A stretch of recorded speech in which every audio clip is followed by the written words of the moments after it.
চিতৈষী RM উচ্চ বিদ্যালয় online classroom Shahrasti Chandpur. আজকের ক্লাসে সবাইকে স্বাগতম। পাঠ পরিচিতি, শ্রেণী নবম দশম, অধ্যায় 13, সসীম দ্বারা, অনুশীলনী 13.1, অঙ্ক 13, 15, 17 ও 23 সমাধান। আসসালামু আলাইকুম প্রিয় শিক্ষার্থীবৃন্দ, আশা করি আল্লাহর রহমতে ভালো আছো। আমিও আল্লাহর ভালো আছি। তো আমি আমার চিতৈষী RM উচ্চ বিদ্যালয় অনলাইন স্কুল থেকে স্বাগত জানাচ্ছি তোমাদেরকে। আমি মোহাম্মদ মাহফুজুর রহমান, সহকারী শিক্ষক গণিত, চিতৈষী RM উচ্চ বিদ্যালয় শাহরাস্তি চাঁদপুর। আজকের পাঠদান কার্যক্রম আমাদের শ্রেণী নবম দশম, বিষয় গণিত, অধ্যায় 13, লেকচার 3। আমাদের ধারাবাহিকভাবে পূর্ববর্তী ক্লাসের পর থেকে আজকে আমরা শুরু করতে যাচ্ছি। পূর্ববর্তী ক্লাসে আমরা 13 অনুশীলনী 13.1-এর 12 নং পর্যন্ত অঙ্ক করেছিলাম। আজকে আমরা 13 নং প্রশ্ন থেকে শুরু করব। দেখো 13 নং প্রশ্ন, কোন সমান্তর ধারার 12তম পদ 77 হলে এর প্রথম 23টি পদের সমষ্টি কত? ইহা নির্ণয় করতে হবে। কেমন? এই অঙ্কটা আমরা সলিউশন করে দেখো। সলিউশন, মনে করি ধারার প্রথম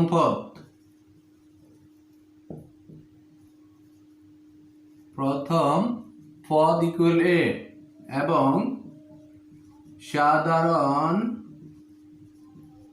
অন্তর ইকুয়াল ডি। সুতরাং ধারার nতম পদ equal a plus n minus 1 into D. দেখো আমরা প্রয়োজনীয় সূত্রের মধ্যে লেখা আছে সমান্তর ধারার nতম পদ equal a plus n minus 1 into D. এখান থেকে আমরা এই সূত্র লিখলাম, ধারার nতম পদ a plus n minus 1 into D. কেমন? সুতরাং আমাদেরকে দেখো প্রশ্নে কি বলা আছে, ধারার 12তম পদ নির্ণয় করতে বলছে। সুতরাং ধারার 12তম পদ equal a plus 12 minus 1 into D.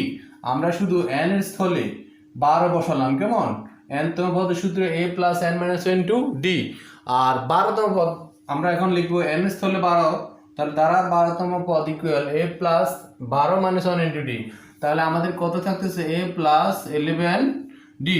দেখো ধারার nতম পদের মানটা আছে আমাদের দেওয়া 77। তাহলে আমরা লিখবো প্রশ্ন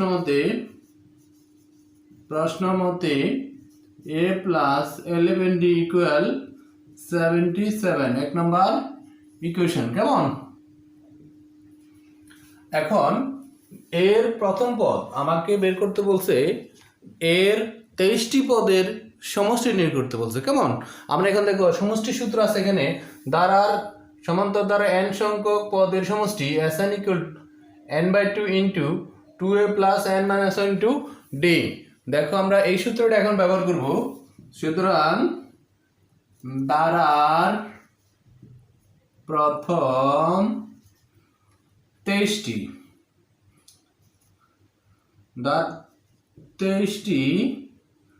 পদের সমষ্টি S23 ইকুয়াল n/2, আমরা n এর স্থলে 23 লিখব, n/2 into 2a plus 23 minus 1 into D ব্যবহার করবো। কেমন? তাহলে কত? 23/2 ইন্টু 2a প্লাস, এখানে 23 থেকে 1 বিয়োগ করলে আমাদের কত থাকে? 22টি। কেমন? ইকুয়াল 23/2 ইন্টু এই দুইটা থেকে আমরা 2 কমন নেই, থাকে a প্লাস 11 ডি। কেমন? এক্ষেত্রে দেখো আমি এই অংশটা লিখি, এ 2 বাদ গেলে থাকে 2 into 23 into a plus 11 D, a plus 11 D equal 23 into a plus 11 D এর মান এক নং সমীকরণে আছে 77। কেমন?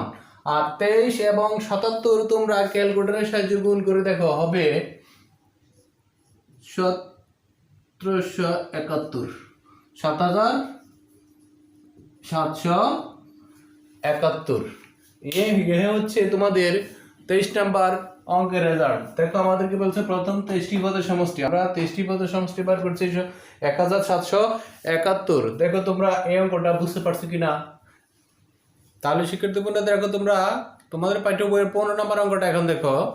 15 নাম্বারটা হলো 9 + 7 + 5 + ধারাটির প্রথম n সংখ্যক পদের সমষ্টি -144, n এর মান নির্ণয় করো।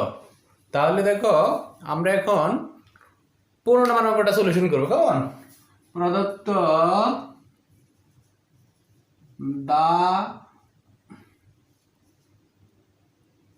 ধারাটি 9 + 7 + 5 ...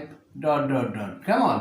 দেখো আমরা কোন ধারা যদি দেওয়া থাকে বলছিলাম প্রথমে ধারাটা কোন ধারা তোমাকে আইডেন্টিফাই করতে হবে। তাহলে দেখো আমরা সমান্তর ধারার ক্ষেত্রে সাধারণ অন্তর বলছিলাম দ্বিতীয় পদ বিয়োগ প্রথম পদ, 7 মাইনাস তার পূর্ববর্তী পদ -2 আর 5 - 7 = -2। দেখো একই সংখ্যা -2 প্রতি পদে, দুটি পদের পার্থক্য একই সংখ্যা অর্থাৎ -2। তাহলে ধারাটি কোন ধারা হবে বলো তো? ধারাটি হবে সমান্তর ধারা। গুড। তাহলে ধারাটি, সুতরাং ধারাটি একটি সমান্তর ধারা। সমান্তর ধারা। কেমন? দেখাবা উক্ত ধারার প্রথম পদ,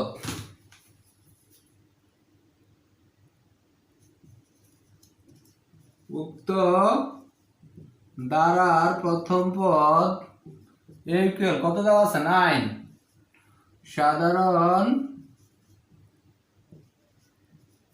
অন্তর ডি ইকুয়াল, আমরা সাধারণ অন্তর বলতে ডিফারেন্স বুঝি, কোন পদ এবং তার পূর্ববর্তী পদের পার্থক্যকে বোঝায় সাধারণ অন্তর। কেমন? তাহলে আমরা লিখবো 7 - 9 = -2। কেমন?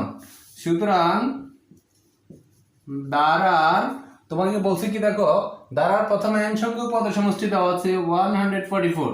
তাহলে আমরা এর কি ধারার n সংখ্যক পদের সমষ্টি সূত্র ব্যবহার করে আমরা এই সূত্রটা সমান্তর ধারার n সংখ্যক পদের সমষ্টি সূত্র by Sn = n/2 × 2a + n - 1 × d। এই সূত্রটা ব্যবহার করে আমরা করব এখন ধারার প্রথম n সংখ্যক পদের সমষ্টি Sn = n/2 × 2a + n - 1 × d। কেমন? দেখো এবার আমরা n এর কোনো মান নাই, তাহলে n এর মান বসানো যাচ্ছে না। এখানে 2 × এর মান কত আছে দেখো 9, তাহলে আমরা বসাই দিই এর মান 9 + n - 1 × দেখো আমরা d এর মান পাইছি কত? -2। কেমন? তাহলে এখানে -2 বসার আগে ইনটু -2 বসাতে হবে গুণ চিহ্ন দ্বারা। কেমন? এখন দেখো আমরা n/2 ইনটু, এখানে 9 × 2 = 18, এখানে প্লাসে মাইনাসে -2 দ্বারা n এর গুণ করলে 2n, মাইনাসে মাইনাসে প্লাস 2 দ্বারা 1 এর গুণ করলে 2 একে 2। কেমন? ইকুয়াল n/2 ইনটু, আচ্ছা এখানে 18 আর 2 যোগ করলে কত হয়? 20 - 2n। কেমন? তাহলে n/2 ইনটু, আর এই দুইটা থেকে দেখো আমরা 20 এবং 2n থেকে আমরা 2 কমন নিতে পারি। 2 কমন নিলে থাকে কমন অর্থ ভাগ কিন্তু। কেমন? 2 দ্বারা আমরা 20 এর ভাগ করলে কত পাবো?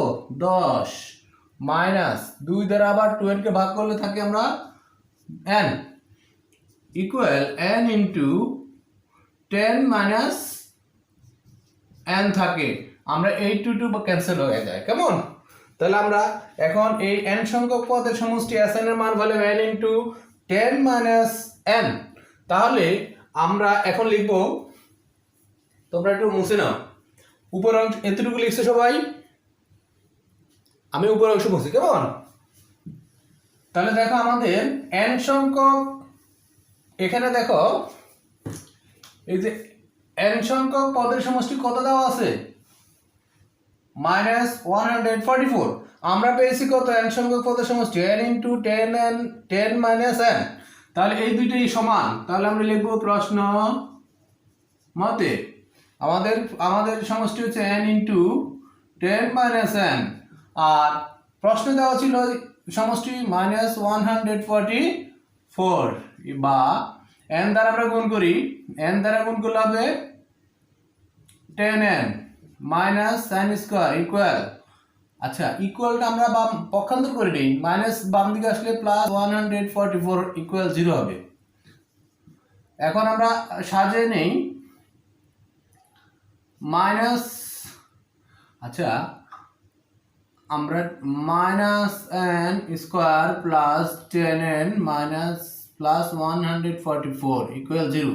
এখানে আমরা একটা মাইনাস কমন নেই, থাকে n স্কয়ার মাইনাসে প্লাসে মাইনাস 10n প্লাসে মাইনাসে মাইনাস 144 ইকুয়াল 0।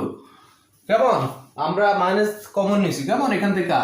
এখন উভয় পক্ষে আমরা মাইনাস 1 দ্বারা গুণ করব, তাহলে আমাদের এই মাইনাস আর থাকবে না। কেমন? তাহলে দেখো আমরা মাইনাস 1 দ্বারা গুণ করলে মাইনাসের যে প্লাস হবে n square minus 10n minus 144 equal 0, minus 1 দ্বারা গুণ করে। কেমন? আমরা কি করছি, মাইনাস 1 দ্বারা গুণ করলে মাইনাসের যে প্লাস, আর 1 দ্বারা পুরো সংখ্যা গুণ করলে যে সংখ্যাটা 1 দ্বারা যেই সংখ্যাকে গুণ করা হয় ওই সংখ্যায় পাওয়া যায়। কেমন? এখন দেখো আমরা এই অঙ্কটা কি রূপ অঙ্কের মতো দেখতে মনে হয় তোমার কাছে, যে ক্ষেত্রে দেখো আমরা এই যে n এক যদি অজানা রাশি হয় বা চলক হয়, তাহলে n এর উপরে square minus 10n minus 144 equal 0। ধরেন ইকুয়ালের বাম পক্ষের অঙ্কটা আমরা কোন উৎপাদকের কথা মনে হয়, কে বলতে পারবে? Right, middle term factor. কেমন? তাহলে আমরা মিডল ফ্যাক্টর নিয়ম কি, পূর্ব রাশি সহগ এবং উত্তর রাশি গুণ করার ফলে 144 গুণ করলে তাদের যে কোনো একটি গুণনীয়ক হবে, গুণনীয়কের যোগ বা বিয়োগ ফল হবে 10। কেমন? তাহলে আমরা দেখো গুণন করলে বের করি 144 ইকুয়াল, আচ্ছা 2 দ্বারা ভাগ করলে 7 দুগুণে 14, 2 দুগুণে 4, 3 দ্বারা ভাগ করলে 3 4 12, 13 14, 3 8 24। কেমন? এখন দেখো আমরা 4 দিয়ে যায় কিনা, 4 দ্বারা গেলে 3 4 12, 3 4 12, 13 14, 2 থাকে। এটা কেমন? 4 6 24। কেমন?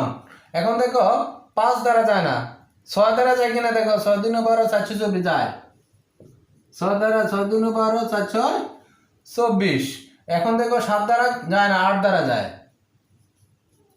8 দ্বারা হলো 8 একে 8, 8 আছে তো 8 8 64।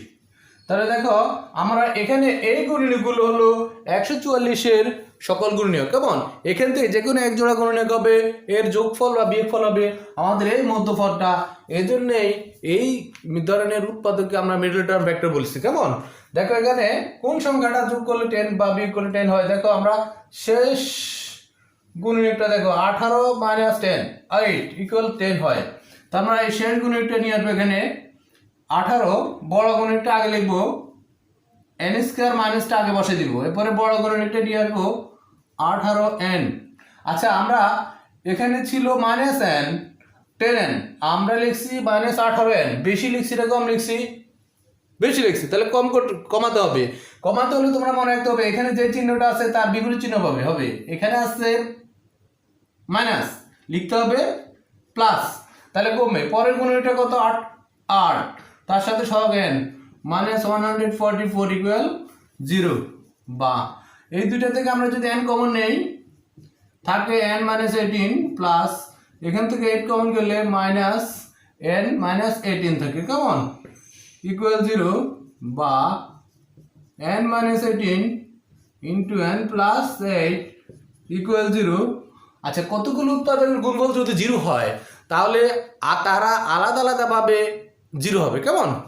তাহলে আমরা লিখি হয় n মাইনাস 18 ইকুয়াল 0 অথবা n প্লাস 8 ইকুয়াল 0 বা n ইকুয়াল এখানে হয় 18, এখানে n ইকুয়াল হয় -8, কিন্তু আমরা -8 কিন্তু গ্রহণযোগ্য নয়, কারণ nটা ছিল পদ সংখ্যা। কারণ -8 গ্রহণযোগ্য হবে না এই জন্য যে কারণ nটা ছিল পদ সংখ্যা, আমাদের পদ সংখ্যা কখনো ঋণাত্মক হয় না। কেমন?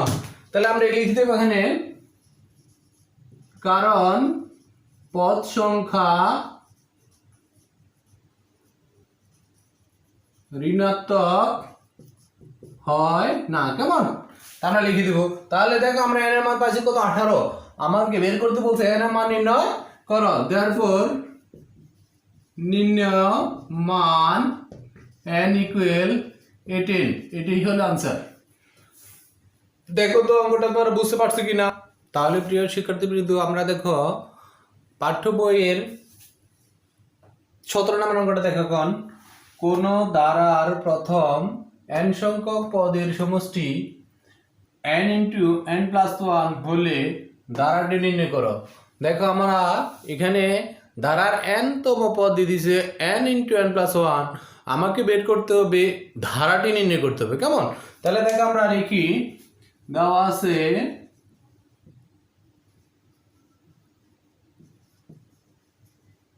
ধারার প্রথম n সংখ্যক পদের সমষ্টি Sn equal n into n plus 1। কেমন? তাহলে দেখো এখানে n equals to 1 2 3 dot dot, আমরা যদি একে এক নং সমীকরণ দেই, ডট ডট ইত্যাদি এক নং সমীকরণে বসিয়ে পাই। কেমন? তাহলে দেখো আমরা কি পাই, n ইকুয়ালস টু 1 হলে n ইকুয়াল 1 হলে ধারার প্রথম এক পদের সমষ্টি, এক পদের সমষ্টি S1 ইকুয়াল, দেখো আমরা ns তাহলে 1 বসাবো, তাহলে S1 equal 1 into 1 plus 1 equal 1 into 2 equal হলো 2। কেমন? বুঝতে পারছো? ইকুয়াল 2।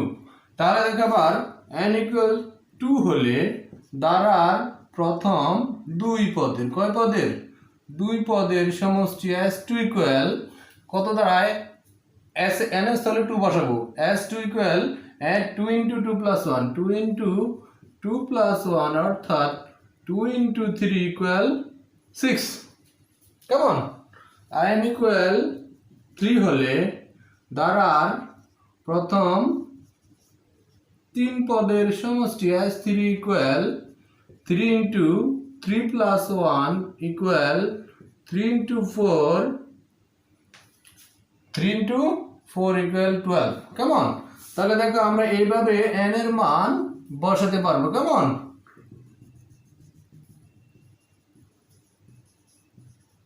ইত্যাদি। সুতরাং ধারার প্রথম পদ ইকুয়াল, আমরা ধারার প্রথম পদটা কি বলবো? S1, এক পদের সমষ্টি S1 ইকুয়াল টু কত? 2। এক পদের সমষ্টি মানে প্রথম পদই। ধারার দ্বিতীয় পদ ইকুয়াল, দেখো আমরা দুই পদের সমষ্টি থেকে এক পদের সমষ্টি বিয়োগ করলে আমরা দ্বিতীয় পদটা পাবো। S2 equal S1 equal 6 minus 2 equal 4। তাহলে আমরা ধারার দ্বিতীয় পদ পেলাম 4। কেমন? ধারা এবং ধারার তৃতীয় পদ ইকুয়াল, তৃতীয় পদ হলো তিন পদের সমষ্টি থেকে আমরা দুই পদের সমষ্টি বিয়োগ করে দেব। কেমন? তাহলে S3 minus S2 equal 12 minus 6 equal 6। কেমন? তাহলে ডট ডট ডট ডট আমরা ইত্যাদি। কেমন? সুতরাং নির্ণয় ধারাটি আমরা লিখবো এখন, নির্ণয় ধারাটি ইকুয়াল, প্রথম পদটা হলো 2 প্লাস দ্বিতীয় পদটা হলো 4 প্লাস তৃতীয় পদটা হলো 6 প্লাস ডট ডট, কেমন অ্যান্সার এই হলো নির্ণয় দ্বারা, কেমন। তাহলে আমরা এই 17 নং অঙ্কের ক্ষেত্রে দ্বারার সাধারণ পদ দেওয়া ছিল, প্রথম n সংখ্যক পদ দেওয়া ছিল n ইন্টু n প্লাস 1। সেই ক্ষেত্রে আমরা দ্বারাটা নির্ণয় করছি 2 plus 4 plus 6 plus dot dot, কেমন। পাঠ্য বইয়ের 23 নম্বর অঙ্কটা দেখো, প্রশ্ন কি বলছে। 23 নং, এক ব্যক্তি 2500 টাকার একটি ঋণ কিছু সংখ্যক কিস্তিতে পরিশোধ করতে রাজি হলো। প্রত্যেক কিস্তিতে পূর্বের কিস্তি থেকে 2 টাকা বেশি। যদি প্রথম কিস্তি 1 টাকা হয়, তবে কতগুলো কিস্তিতে ওই ব্যক্তি তার ঋণ শোধ করতে পারবেন। শিক্ষার্থী বন্ধুরা, আমরা দেখো প্রশ্নের মধ্যে বড় প্রশ্ন, কিন্তু অঙ্কটা খুবই ইজি। দেখো আমরা প্রথম কিস্তিতে কত টাকা পরিশোধ করে আমরা দেখি, প্রথম কিস্তিতে 1 টাকা পরিশোধ করে, কেমন। তাহলে আমরা লিখি, অঙ্ক সলিউশন করি। প্রথম কিস্তিতে পরিশোধ করেন কত টাকা, 1 টাকা, কেমন।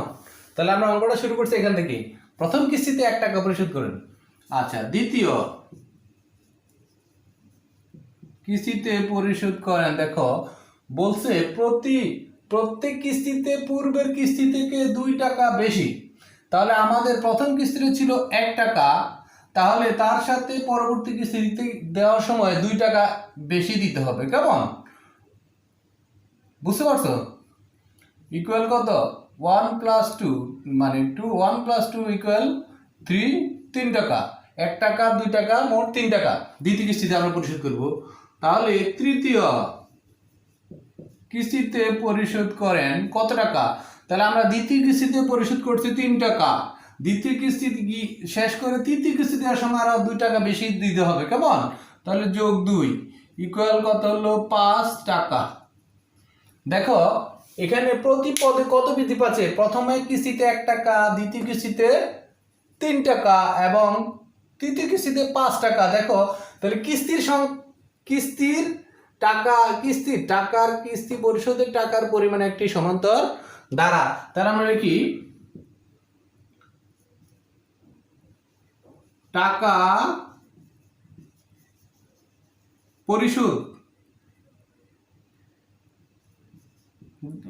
পরিশোধের কিস্তি একটি সমান্তর দ্বারা। বুঝতে পারছো? তাহলে আমরা কিন্তু প্রথম কিস্তিতে যেহেতু 1 টাকা, দ্বিতীয় কিস্তিতে 3 টাকা এবং তৃতীয় কিস্তিতে যেহেতু 5 টাকা পরিশোধ করে, প্রতি কিস্তিতে 2 টাকা করে বৃদ্ধি পায়, তাহলে উক্ত দ্বারা টাকা পরিশোধের হলো একটি সমান্তর দ্বারা। তাহলে আমরা লিখি সমান্তর দ্বারা, লিখি যাহার প্রথম পদ এই কত টাকা, 1 টাকা, মানে প্রথম পদ 1। আচ্ছা, সাধারণ অন্তর ডি ইকুয়াল, তাহলে কত হবে, দ্বিতীয় পদ বিয়োগ আগের পদ, তাহলে 3 - 1 ইকুয়াল 2, কেমন। সুতরাং আচ্ছা, আমরা যদি আমাদেরকে বের করতে বলছে কি, দেখো তবে কতগুলো কিস্তিতে ওই ব্যক্তি ঋণ পরিশোধ করতে পারবেন। আমরা যদি ওই ব্যক্তির ঋণ পরিশোধের কিস্তি সংখ্যা যদি n সংখ্যক ধরি, দেখো ধরে নিই, আমরা মনে করি ওই ব্যক্তি n সংখ্যক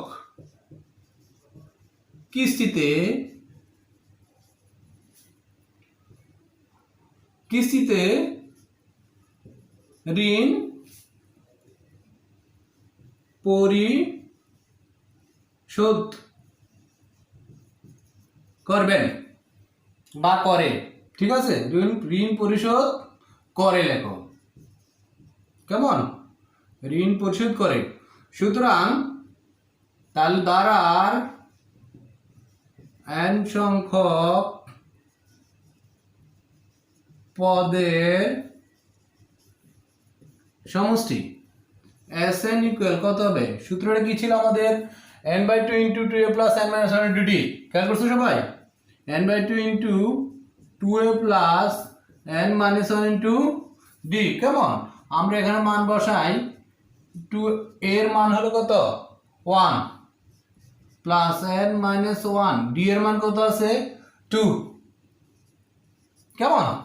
আচ্ছা শিক্ষার্থী বন্ধুরা, তোমরা উপরের অংশটা মুছি। কেমন?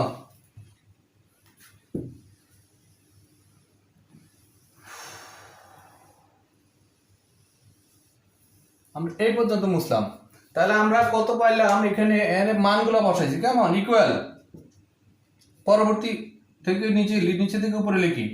এখানে দেখো 2 একে 2, এখানে দেখো গুণ করলে 2 দ্বারা n এর গুণ করলে কত? 2n মাইনাস, এখানে প্লাস মাইনাস মাইনাস 2 একে 2। কেমন? তাহলে n/2 ইন্টু এখানে প্লাস 2 মাইনাস 2 বাদ গেলে থাকে 2n। আচ্ছা 2 বাদ গেলে থাকে n ইন্টু n, কত হবে? n square. কেমন? তাহলে আমরা প্রথম n সংখ্যক পদের সমষ্টি পাইছি n স্কয়ার। কেমন? এই n সংখ্যক পদের সমষ্টি হলো তোমার মোট টাকার পরিমাণ। দেখো মোট কত টাকা নিছি আমরা? 2500 টাকা। ওই ব্যক্তি কত টাকা ঋণ নিয়েছিল?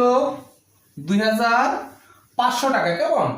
এখন দেখো 2500 হলো আমাদের মোট কিস্তির সংখ্যা। দেখেন সুতরাং কি প্রশ্ন দেখো, আমরা প্রশ্ন মতে n স্কয়ার ইকুয়াল 2500 টাকা বা n ইকুয়াল √2500 টাকা।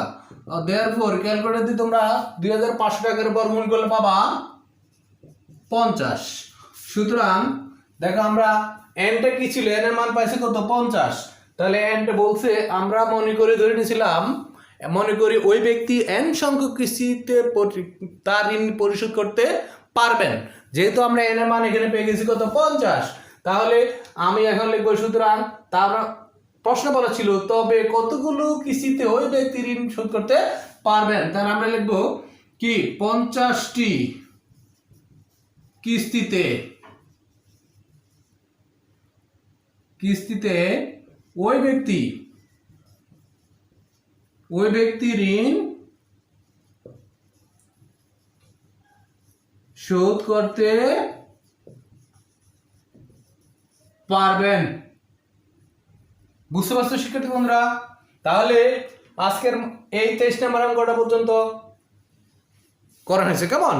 তাহলে পরবর্তী ক্লাসে মনে হয় আমাদের পাঠ্য বইয়ের আর একটা ক্লাস নিলে আমাদের পাঠ্য বইয়ের 13.1 অঙ্ক শেষ হয়ে যাবে। কেমন? বাড়ির কাজ অনুশীলনী 13.1 14, 16, 18 নং। শিক্ষার্থী বন্ধুরা, ক্লাসটিকে বন্ধুদের মাঝে ছড়িয়ে দিতে লাইক ও শেয়ার করুন। সবগুলো ক্লাস পেতে সাবস্ক্রাইব করুন। সবাইকে ধন্যবাদ জানিয়ে শেষ করলাম।